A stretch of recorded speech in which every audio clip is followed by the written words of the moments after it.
Hello guys, welcome back to my channel. In this video we'll see how to write a query to get names that do not start with letter A. So we have multiple ways to write this query. I will write one way in which we will use not like. So just need to select names. Here we have first name and last name. So we'll concatenate both first name and last name.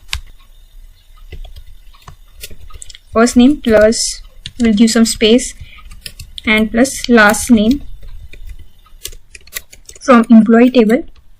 Then we will add condition where, so we need to add condition on first name. So I will take first name and not like, and in single quotes we will give A. We need to exclude letters starting with A, and then more.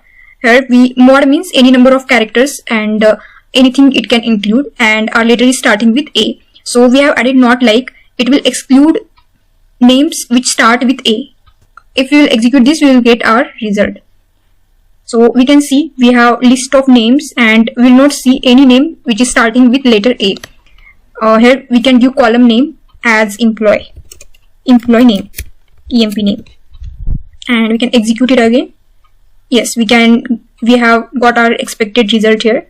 So this is for today's video. If you like this video, do like to the video and subscribe to the channel.